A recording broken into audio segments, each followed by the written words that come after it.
Ladies and gentlemen, finally it is the year 2020 and you are watching some random guy on the internet who has this twisted idea that he has what it takes to become a musician and a pianist, despite having played only 3 years. Now, before we enter 2020, I want to take you back to 2014. In 2014, I bought my first ever piano, a brand new Thomann SP5500.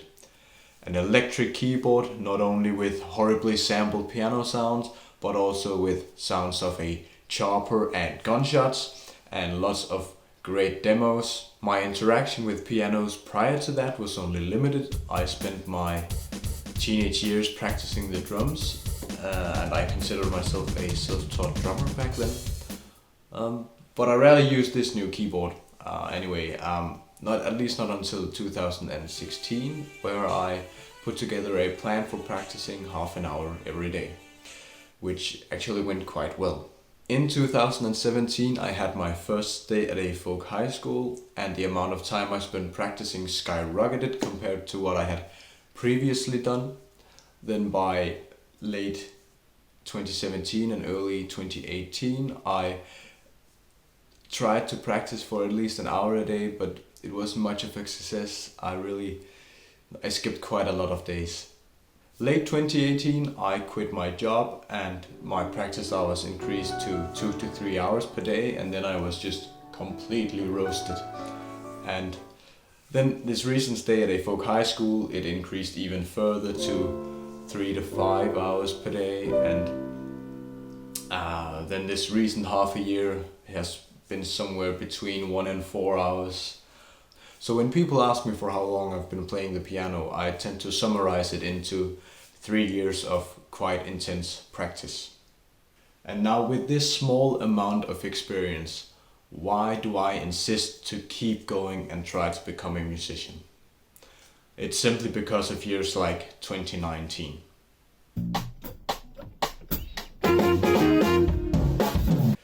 2019 for me was a lot of first timers.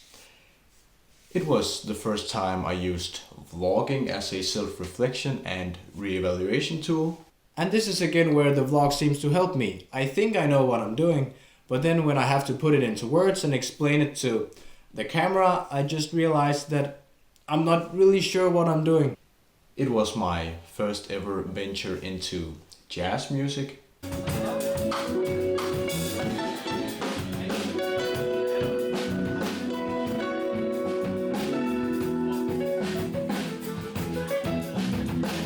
It was my first experience with having lessons, and the year where I finally parted with the idea of being self-taught. I really put some pride into being self-taught. This mindset stuck with me for a long time, and it wasn't until I made the decision to become a musician and I moved to this school and actually had some lessons with a teacher that I really began appreciating the value that this gave me. It was my first live performances in front of an audience.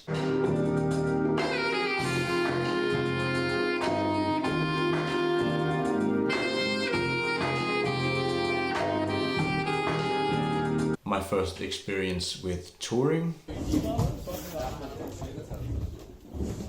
My first year to co-write with other people.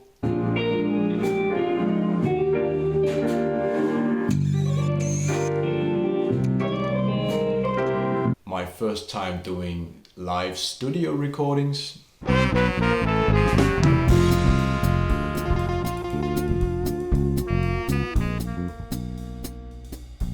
It was my first time doing video performances of my own tracks and uploading them to YouTube.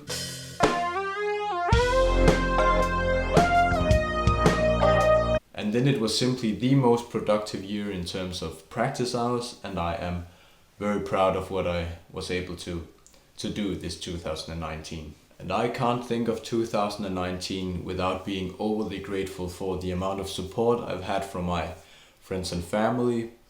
Just overly grateful for my former teachers and former fellow students, and grateful for these new experiences and all these new first timers.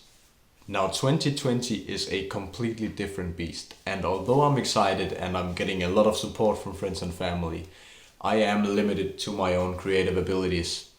And I'm also limited by income because as of right now, I can't afford a teacher, so I have to control my own environment and actually be able to control myself in everything I do. So here they are, my goals for 2020. I'm going to release an EP. I'm going to make performance videos of some of the songs from this EP. I'm going to release a full-length album by the end of this year. And then I have a goal which kind of gives me shivers every time I think of it, and I'm not sure if it's a goal for this year or a goal for next year, but I would want to at some point play some of my own music at an open mic.